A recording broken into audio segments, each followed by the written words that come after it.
Good afternoon and happy Saturday, our 94.7 FM family. We are happy to have you back for another edition of Dr2Dr in the chat room, where we discuss relevant topics that impact our communities and our world. And we thank you guys so much for coming back each Saturday. You come back every Saturday, you give up this hour and you spend it with us, and we can't thank you enough for doing that.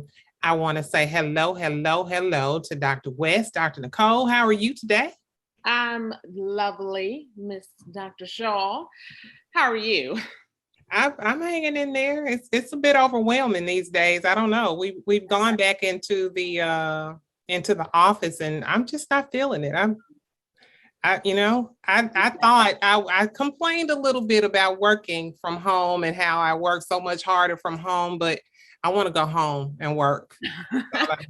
Yes, I spend 2 days in the office, and there's some folks there that don't wear masks, and I don't know whether you've been vaccinated or not. So, it makes me a little bit nervous. Although I have, I still don't. I'm still a little apprehensive about it all. Yeah. So I get it. So speaking of which, guys, wear your mask. Get vaccinated if you can. I know it's not everybody's thing, but if you're not going to get vaccinated, at least be cautious and, respect others, those around you. And if you think you have rather been exposed to the virus, please get tested. The virus is still well and alive, and we've got new variants of it. And I know personally, I was negatively impacted in a huge way by the coronavirus in my family. So I'm just asking everybody to please be safe, stay safe. And we want to see you, as I always say, on the other side of this, whatever that looks like, whatever our new normal is going to look like. We want to see you guys there. We are so delighted today to have our very special guest, who you will hear from in just a moment, who is going to share information. He's going to share his story with us. He's going to talk about, the prison to pipeline. A couple of weeks ago, we had a young man on that spent 7 years in prison, and later his conviction was overturned.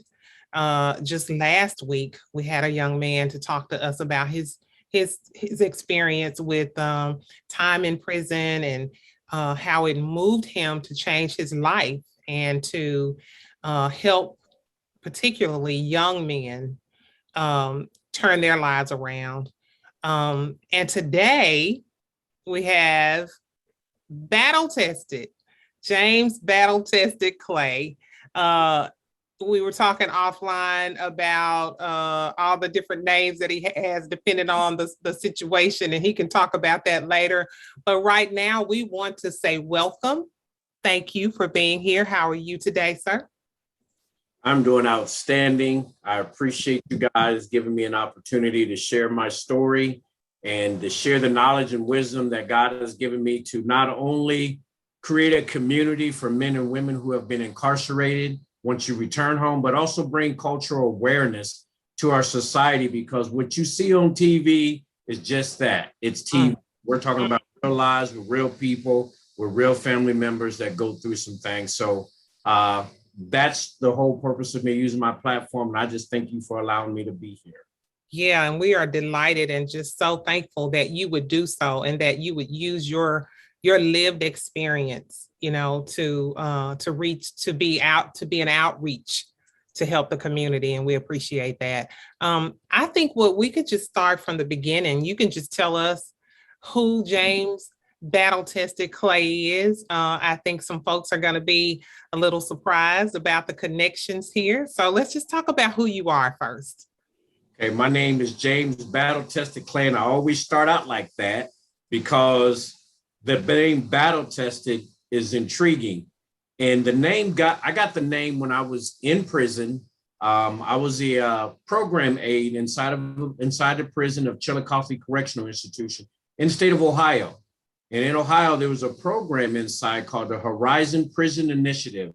It's an interfaith residential program that helps men and women in the state of Ohio get a transition and character reformation change. There's no perks to it. It doesn't help you with the parole board. It's just people who really want to make that change. Mm-hmm. Inside that, we had core programs that we would do. One was called Awakening, another was called Character Reformation. And there was 4 goals. And you got to listen to these goals, and I still lived to these goals. One goal was becoming a man of faith. We would never proselytize you as a Christian, but you could be a Muslim, you could be a Buddhist, you could be an Asatru, if y'all know what that is, Wiccans, and we all live together in a community. So becoming a man of faith, and I'm speaking from a point of course, I was in a male prison. The next one is being able to function in a family. You was put into a family that you could not get out of. You means you had to live with this family, you had to eat with this family, and your classes, some of your classes were with this family. The next goal was being able to contribute to your community. What gifts and talents do you have that are going to change the landscape or the paradigm of the community that you're a part of? And lastly, and the most important ones, accept the reality of what brought you to prison. Not what you did. How did you get there? And accept that reality, because until we accept that reality, we would never get an understanding, and we would just revisit recidivism over and over and over again. So the name Battle Tested, I was in a group and I was sharing my story about living in Tennessee. Yeah, we're going to get to that in a minute. Let me go ahead and tell you. So I'm a native of Ohio, but my father is really my stepdad, but he raised me since I was 3. Yeah. Is Bishop Roy L. Purtle. First cousins to the gospel songbirds, Andrew Cheers and all of them. And he's from down there. Everybody knows Bishop Roy L. Purtle for his guitar playing back in the 60s and the 70s, 80s. When I was 12, he moved us down to Tennessee. And at that time, my name went from Jimmy Clay to Jimmy Purtle. So everybody in Grand Junction, Bolivar, Tennessee, they call me Jimmy Purtle. We was the Purtle family. Yeah. My brother Leroy, who y'all hear on the radio station now singing Just Ask and singing God Did It, his name was Donnie Purtle, because that was from his middle name. So the Purtle family has grown up, and we have went through some things, and eventually we came back to Ohio in like 84, 85. I graduated from Troy High School in Ohio, and I joined the Marine Corps. So you take the lifestyle of Tennessee. So first you got to take a little black suburban boy from Ohio and down south in the mid 70s, late 70s. And I was bringing my attitude that everybody kumbaya, and I could talk to all the white kids and like it was cool. No, it wasn't cool. I got put in my place real fast. So that was a transition, and then a transition back to Ohio, and then I joined the Marine Corps.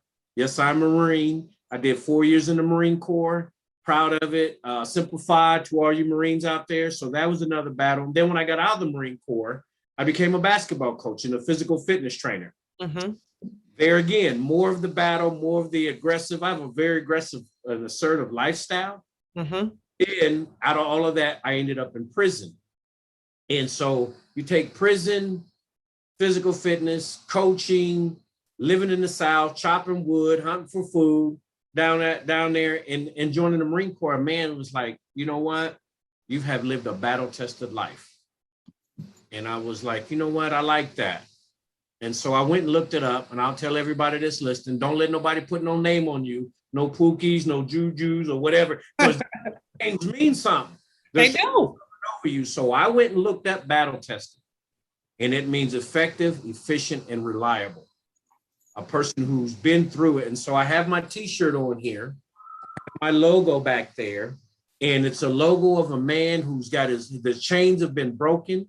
There's a key in his head. We transformed by the renewing of your mind, and all the knowledge that I've had, and the microphone to speak the truth, and the shield of faith. So when enemy comes to come up against me, the darts are averted. So Battle Tested has now become an LLC and a business. Once I got out, to think about how we can create a community for men and women, like I said earlier, and bring cultural awareness to society, because like I said, the movies don't tell the truth about real life stories. So, yeah, I'm a drummer, played at the, let me give some shout outs to Elder Pastor Donald McTizzy down at Church of God in Christ down at the Zion Temple, and Zion Temple number 1, Zion Temple number 2, Hickory Valley Church over there. So listen, I know about Highway 57, Grand Junction, Middletown, all of that. Y'all my folks. So, but I want to get into a little bit of why I'm here. I like to tell my story. So I went to prison. I did 9 years. And in those 9 years, I really didn't understand what was happening to me. It's something weird and different to go to prison after when you're 40. Yeah. Pretty established. I have 7 children. Everything was going well.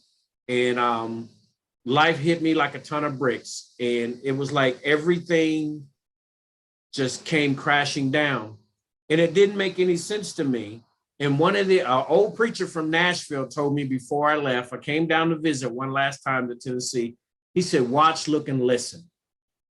And so while I was inside, I had the mindset, maybe before I went to prison, I had the mindset inside that everybody in prison deserved to be in prison. Not the case. Right. There's a lot of people, and if anybody understands the court system, there's what's called the common pleas court. Common pleas means it's common to take a plea. So what they do, say you do something minor that may only be one charge of a robbery. But if you break in somebody's house, you steal something of a certain value, and you push the person as they walk in the room, now you got abduction, you got assault, you got breaking and entering, and they stack all these charges against you and tell you you're looking at 50 years when you just broke somebody's house trying to steal some jewelry. So they stack the deck, tell you you're going to do all this time, and they said, but if you take a plea, you should be fine. And most of the time, men and women take pleas. And here's the trick. So they'll offer you a plea deal, but if the judge doesn't sign it and the prosecutor doesn't sign it, you think that you're going to get, they say, yeah, we'll offer you 18 months. So men and women know that are incarcerated right now, they've taken a plea deal. When the judge walks in that room, when you walk into the courtroom and the judge says, how do you plead? I plead guilty or I plead no contest. Well, you think you're going to get what the deal was that you signed. We were not smart enough to read it. So this is for all you men and women that are taking a plea. If the judge didn't sign it and the prosecutor didn't sign it, they do not have to honor what was talked about in that room. Goal is to get you to plead guilty. Then they can still give you the time that was put in front of you in the first place. So that's just a little side thing for everybody to understand what's going on. But once I got inside, my whole world was turned upside down. I'm meeting so many men, most men, Black, brown, poor white, non-educated, a lower class as far as money is concerned and things. That's the number of people that are incarcerated. So how does this happen? One of the things is, and these are some doctors, I'm glad I got doctors in here to help me out a little bit. So after all the studying I've done, poverty leads to prison. Lack of education leads to prison. Systemic racism leads to prison, and white privilege leads to prison. Wow. So, and I can speak on this because the majority of people who supported me since I was in prison and out are white. And they will tell you, there's a scripture in James chapter 4, it says, any man who knows to do good and does nothing sins. A lot of people who know what's wrong and know what's going on, they're not going to say anything and they're not going to do anything because they don't want to be ostracized. They don't want to lose their place. So, is it poverty, just poverty? Well, they have this thing. So I think that it's systemic racism. And I have, tons of books here and I'm going to talk about them. Let's talk about systemic racism. And Mr. Congressman John Lewis wrote a book, Across That Bridge. Yeah. And it talks about, systemic racism, and it talks about the changes that need to be made and voting. So it starts with voting, but voting is a part of systemic racism. If you don't get the right to vote, if you don't vote for the people you put in office, then the people in office sets the laws that will go against lower income, those poverty stricken, which is called, then we get this thing called redlining. So when you redline us in these poor neighborhoods, you don't get the good education, your schools get the least amount of money, and it's illegal. It's just another form of Jim Crow. It's a way to keep people in a box. And I'm telling you that I'm experiencing this. Now, my family didn't have a whole lot. We were in poverty, especially when we lived in the South. We know about outside toilets and no running water and chopping wood and hunting for food. And people looking at me, you're only 54 years old. What do you mean? I'm like, yeah, but it was happening to me when I was 17, 18 years old. Yeah. And then the lack of education. I used to tell my kids, readers are leaders. Most men in prison that I've met have anywhere between a 5th grade and an 8th grade education reading level. So when you throw all this paperwork in front of them as far as what their rights are and what they should be doing, what they don't understand it. So which leads me to, so the justice system is clearly broken, right? But then also the educational system is clearly broken because we pass people along, we get rid of kids. I mean, I worked in it. So, I've seen it, right? So all the systems are flawed. Yeah. And the problem is the people in the system.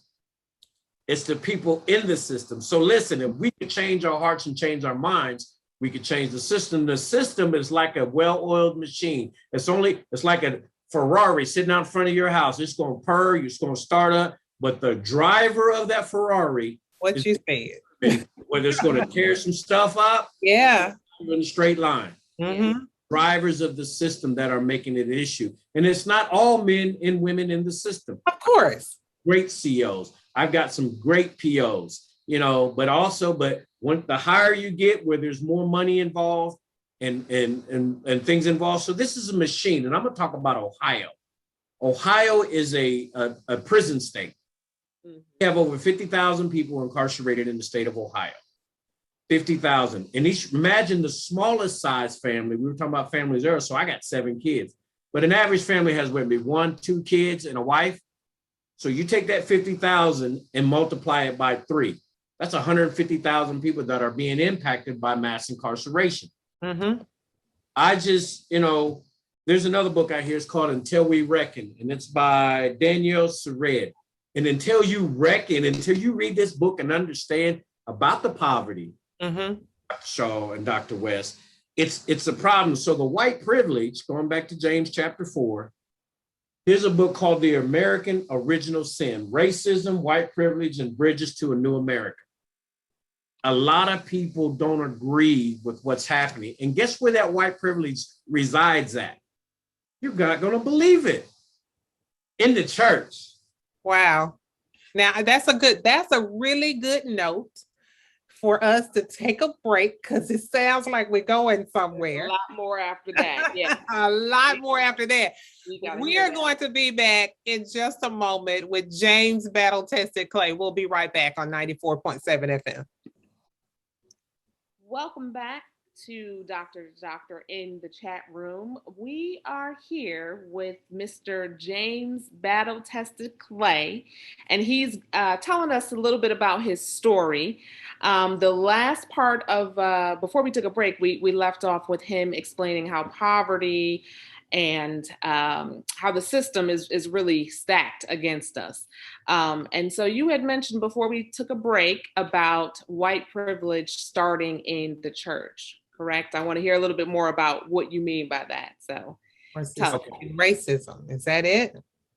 Yeah, that's where systemic racism comes from. Okay. So again, this book called The America's Original Sin: Racism, White Privilege, and A Bridge to New America was written by Jim Wallace, a white pastor, and evangelical white pastor, and it was forwarded by Mr. Brian Stevenson, our famous Just Mercy, wrote the book Just Mercy, and Fox did the movie about prison. Yeah. So Christianity, unfortunately, not the Christianity that we're talking about that Christ is teaching, right, but Christianity that's an organized system that is used to bind, and control a certain group of people. Mm-hmm. The United States of America was founded on what we call the Constitution, but if you actually read the Constitution, it did not include African Americans. It did not include American Indians, and we think that it did. So, and unfortunately, these church leaders really believed in their heart and mind that what they were doing was right.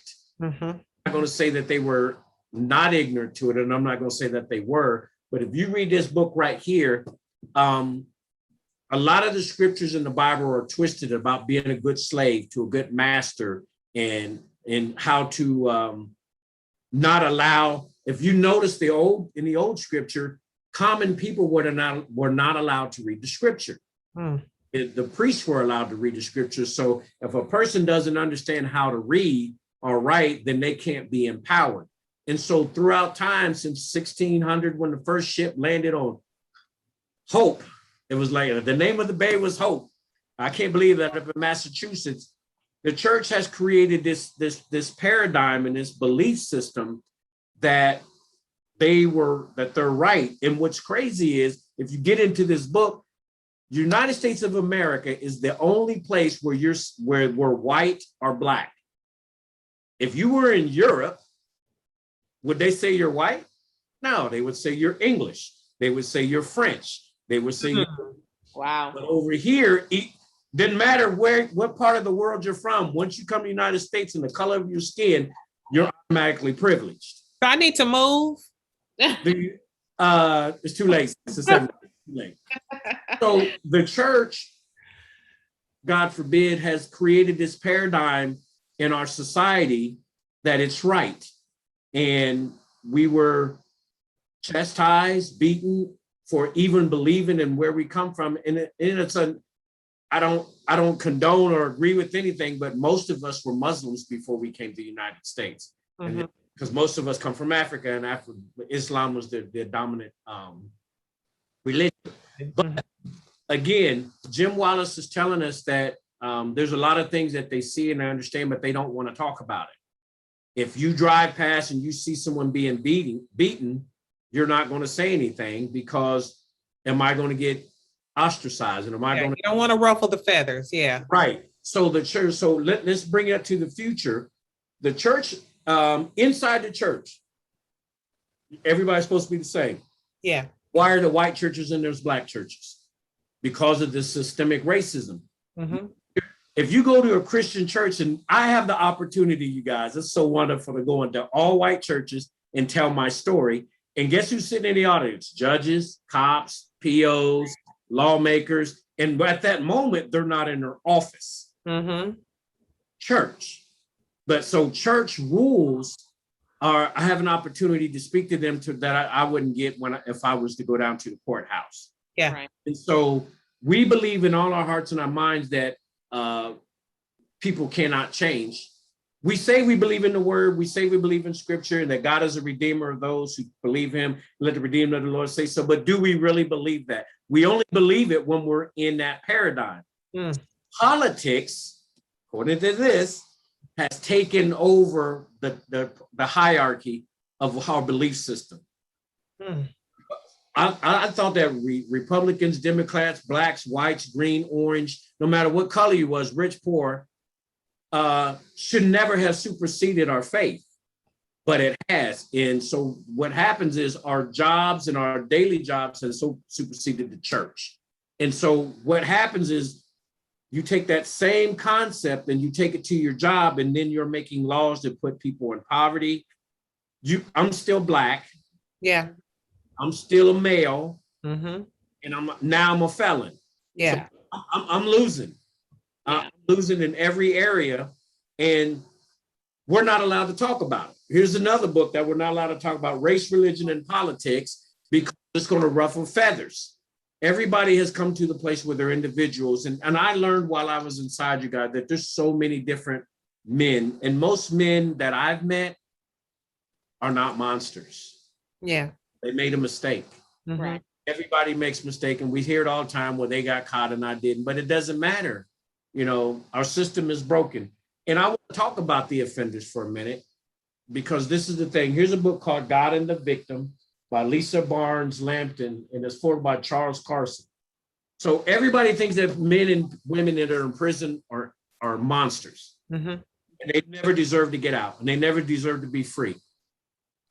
And then even when they do get out, they're still ostracized. Right. They're now a felon. They can't get jobs. They can't get Well, housing. why is that? Why is that? We're afraid. With the fear. Yeah. We're afraid of what they can do and what they might do. So let me tell you, everybody, something. This is a known fact.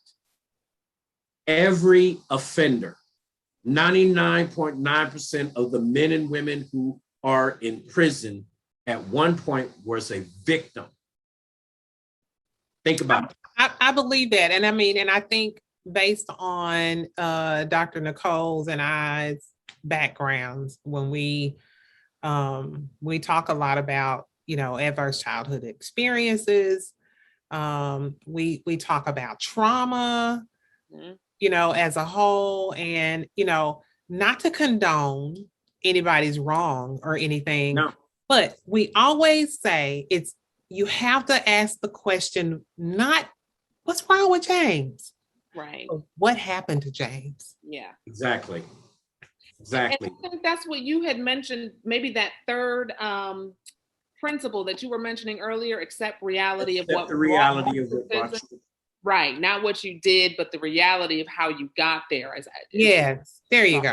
And so God and the victim talks about forgiveness. And we learned that once we accept the reality of what brought us to prison, we forgive ourselves. I wrote a song that's coming out next year. It's called Forgive Me. The chorus, Lord, forgive me. I forgive me. Why won't they forgive me? Wow. And they is everybody else. And most people who are not doing the forgiving haven't forgiven themselves because of the traumatic events that they've been through. That helps you getting in Dr. Nicole. Yeah. So the offenders have had a traumatic event happen to them and they wasn't able to do anything about it.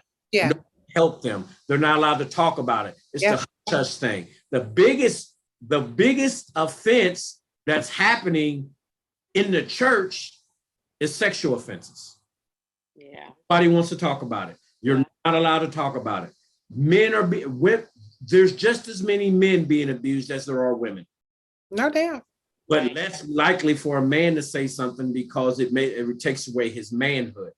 I've met so many men inside the prison, one who have been abused and one who didn't have a father. So here's some of the traumatic events, which leads us back to poverty, education, systemic racism, and white privilege. So there's a story in the Bible, and I know this ain't church, but this is one of the projects that I've started. It's called the Four Friends Project. And there's a story in the Bible where these guys carry this paralyzed man. It said his four friends carried him to Jesus. When they got there, they couldn't get in. And no one knows how far they even had to carry this man. They tore the roof off and dropped him down inside. Now, everybody listens to this story and they always pay attention to Jesus healing him. They pay attention to the paralyzed man and they pay attention to the Pharisee who complained about Jesus healing him. But they never talk about who are these four guys. Because Jesus said, y'all's faith is what got him here.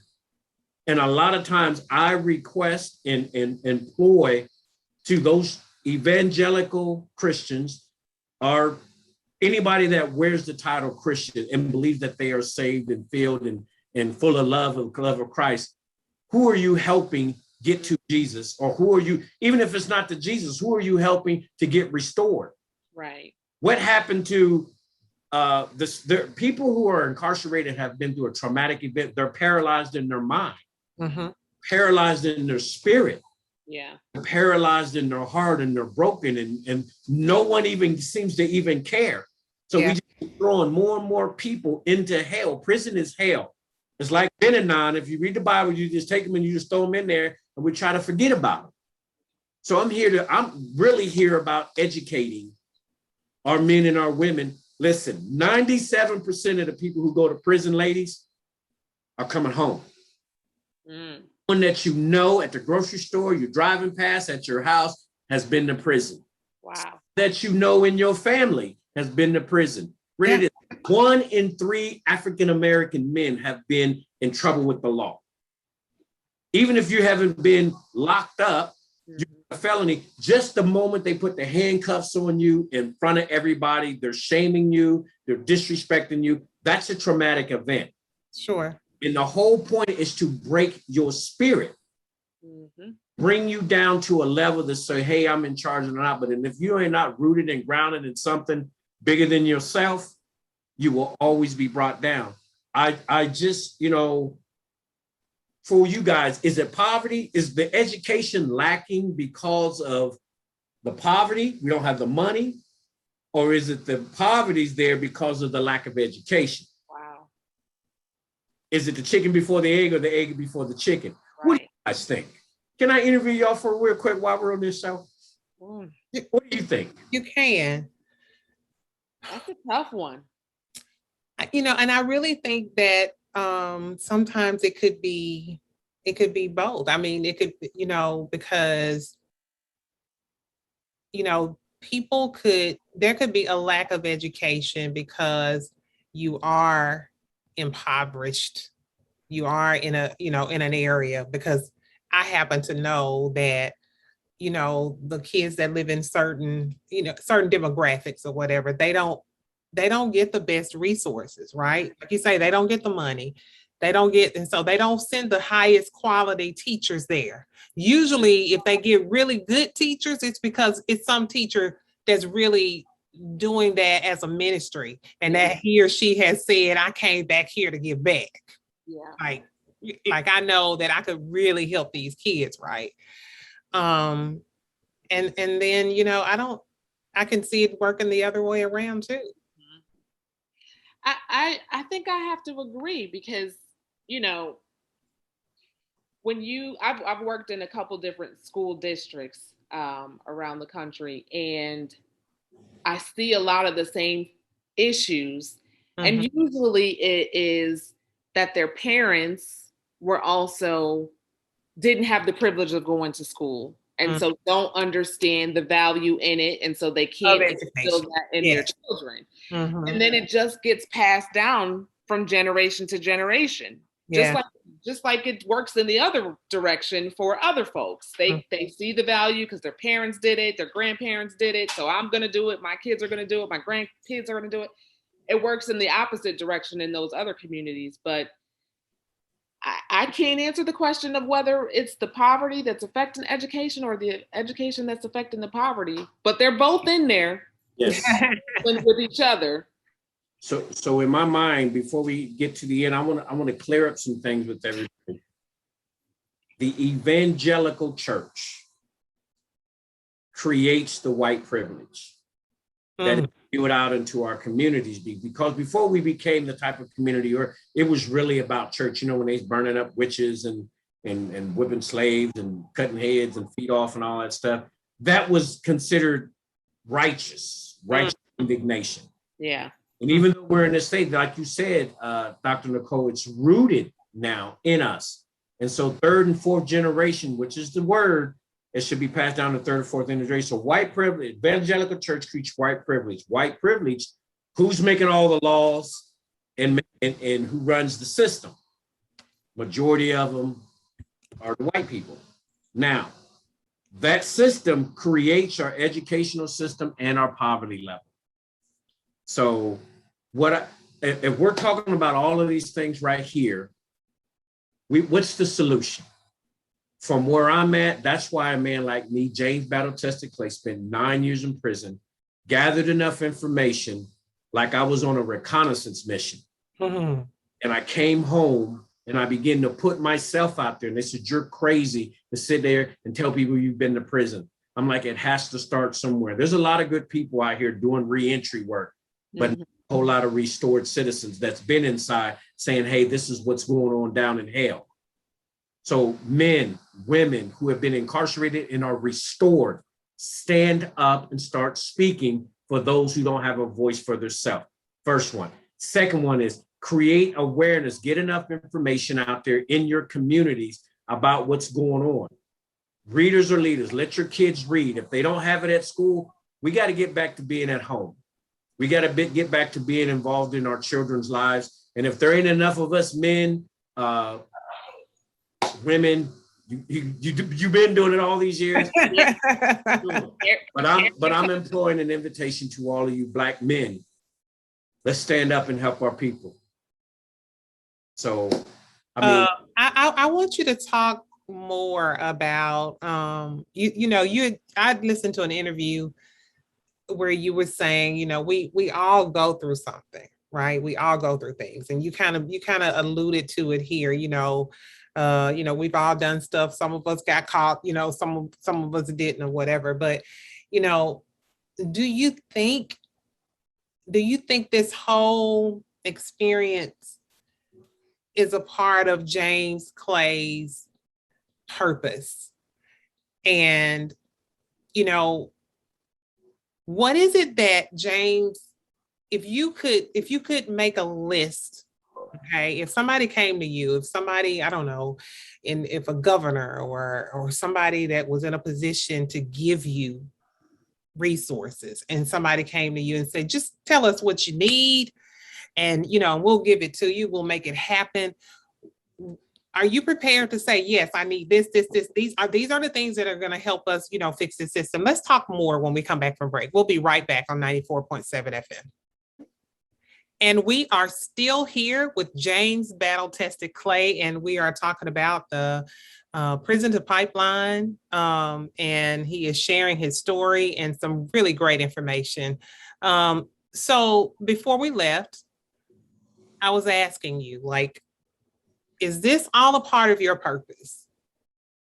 And the second part of that is as it relates to reentry, because we've talked to several people that say, hey, I'm all about helping these individuals that have been incarcerated, and the reentry process and all of that.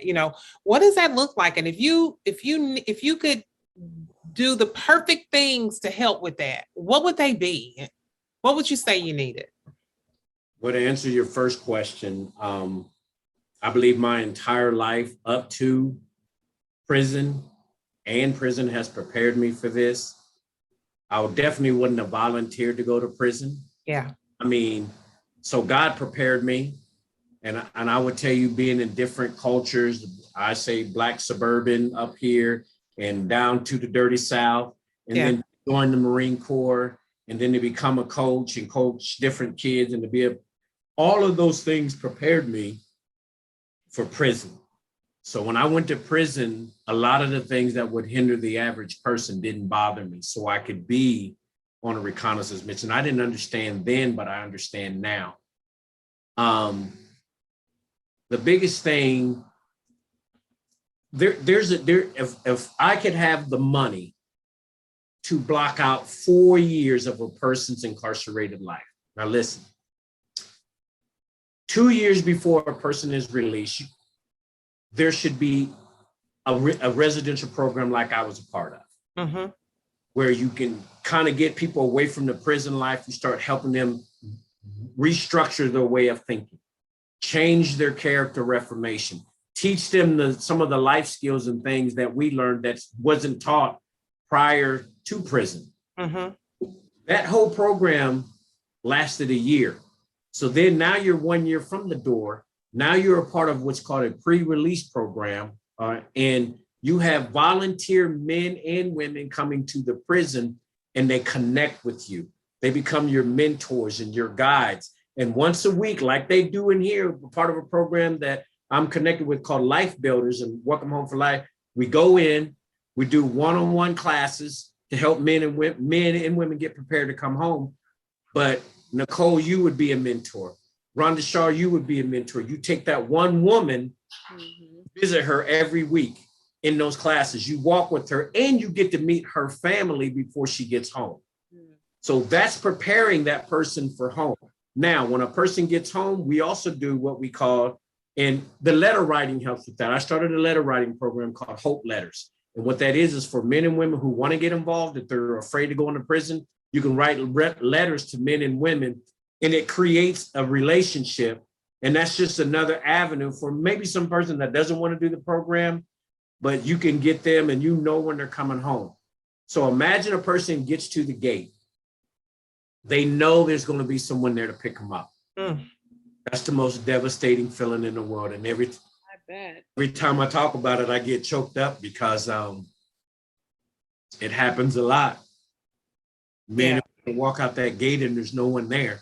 Yeah. And but because we have this program with this money that you supposedly talked about. Yeah. We have these awesome mentors and guys that meet them at the gate if their family and friends aren't there. Mm-hmm. And you know what you got with them? You got a bag. You got a battle-tested bag with 3 sets of clothes, socks, shoes, underwear, hygiene kit. And guess where you're taking them? You're taking them to a home that accepts them. It's not a halfway house that's filled with drugs, crack, and dope and prostitutes. Wow. It's a transitional house that people are taking the government money and pocketing it and not giving you the things that you need, but to give you a place that you call home. And when you get home, there's a freedom party there and balloons and cake and say, hey, you made it. And we're here. And when they're there, you help them get their driver's license. You take them to go get their all of the things that they need: driver's license, job, bank account. All the things we take for granted. Yes, learning how to use a cell phone. People who's been in prison 20 years don't even know how to put gas in their car at the pump if you have to use a car. They have no idea. So we want them to come back into the community so that you're in this houses. Imagine all these houses of a restored citizen and people who come in there and walk with them, cook them full course meals, help them do their homework, help them learn how to sign up for college. It's like, listen, people, it's like having a 16 or 17-year-old, but they're 50. Yeah. Wow. Help them. Walk with them. Don't give them a handout and say, hope you make it. Mm-hmm. You're one of the, when we talked to Dr. Arnold, he talked about the huge support system, that he had around him. And, because he even spoke about how when he went to prison, there was no such thing as a selfie. And how even the language had changed when he got out. But he also talked about the support of his family, and he talked about, and I know you had that too, right? Yes. And I just see an alignment of folks that have the support systems, see the value of it, and don't just walk away and not look back and say, hey, there's some folks coming out behind me. Maybe I can do something to change their future and what will happen to them when they walk out those gates. Yeah. So, and now we're talking 3 years out. They've been in the house maybe a year. They're learning how to do things. And guess what that last year's for? That opportunity to contribute to your community. Either you can say, I'm stable now. You're contributing to your community by being a restored citizen, having a good job, putting money back into the economy, helping your kids get educated, going to the boys club, going to talk to the gangs and say, hey, we ain't got to do this, going into the churches and say, hey, we need y'all to be a little bit more involved in what we're getting inside. Yeah. Or you become a James Clay and you stick the ground and you say, I'm going to help as many people as I can. Yeah. And go ahead. What do you say to people who get out and they are, understandably cynical, right? Because now I'm a felon. There's this stigma about who I am as a person. The system is rigged, stacked against me. What do you say to those people who know they're going to have a hard time, even with the support that you're talking about? How do you help them understand that they can overcome all of the obstacles that are undoubtedly in their near future once they get out? Yeah, that's a great question, because I was that guy. I'm looking over my shoulder when I walk out. I'm wondering what everybody's thinking when I walk out. Everything that you just said, I'm going through in my head. But here, when I go up and I do my motivational speakings, I say 2 things. On the back of this shirt, it says the battle test is not about winning and losing. It's about learning and growing from it. The second part of that is you cannot, men and women, you cannot control everything that's going on around you, but you can control your attitude. Yeah. And surrounding yourself with quality people. Yes. Yeah. Surround yourself with quality people. Those people will lift you up because you are going to experience some ostracizing. You're going to experience some finger pointing. But the more you believe that you are not what they say you are, and you are more than what people will ever put on you, you know who you are. Yeah. Like the story of Joseph, that's my motivation. Dr. Shaw, that's my motivation. He went to prison. He was a slave and he went to prison. And even while he was in prison, he had an opportunity to help. But when his brothers came to him and they was like, look, I know you want to get back at us. And that's for all these people, Nicole, that's cynical and be like, you know what? I got an opportunity to put the hammer down on y'all now. Yeah. Joseph said this, what you did to me was meant for evil, but God meant it for good. That some souls and some lives might be saved. Everything that we go through is to help somebody else. Take your lemons and make a lemonade factory. Say a factory so you can feed a lot more people and just making a lemonade stand. I like that. It ain't for sale. It's to give. Listen, I feel them. I still feel it. I was in college class and I made the dean's list, and then I had to be moved out. The felon had to move out so somebody else can get in. Wow. Certain things that I can do and certain things that I play. I had to ask to go out of state, and I'm still on paper, and I've done it for 4 years, but I did not allow those collateral sanctions, which is another whole conversation, to hinder me from doing what God has told me to do. I work within the parameters that God has given me. Can I ask just at least this about the collateral sanctions that you just spoke of? How long do you deal with that? I mean, is that ever going to end? Will James Clay ever just go to college and sit there and not have to move for someone else? Will he go and vote? Will he, whatever he wants to do, will he leave the state when he wants to without saying anything to anyone? Will that day come? For me, some of my collateral sanctions end in 9 months. Unfortunately, to some people, it would never end for the rest of their life. In some states, you can vote. In Ohio, you can vote as a felon. You can't vote while you're in prison, but you can vote as a felon. Okay. States you cannot. And some say, you don't have the right to bear arms ever again, which I don't think that's fair. I'm doing what's called post-release control, even though you've done every day, every minute of your time, they put you under another type of a supervision and you have to pay for that supervision. So imagine if there's 100-some-thousand people on this supervision, they're paying anywhere from $30 to $50 a month. Where's that money going? Building prisons. So that's interesting because Dr. Nicole, if you will recall, Mr. Moore spoke about the economics. Yes. Yes. He just told us about that last week, about the economics of Did it. he tell y'all that prison is slavery? There's a movie book out there called Slavery by Another Name. Yep. There's men and women inside the prison working in a factory. There's welders, electricians, they're building trucks. And guess how much my guys make an hour? 75 cents an hour. Yep. Who's getting all that money? Who's paying for those trucks? They're making. I asked that there be a law that they make the same amount of wages that anybody else made, even though you don't want to put that kind of money on their books, given an allotment to their families. Right. Or at least let them open some sort of bank account so they can use that money whenever they get out, so they can get back on their feet. I mean, it doesn't make sense where it truly goes, but that's the system. It's terrible. So in Ohio, it's considered a high class because I was a program aide. I made $22 a month.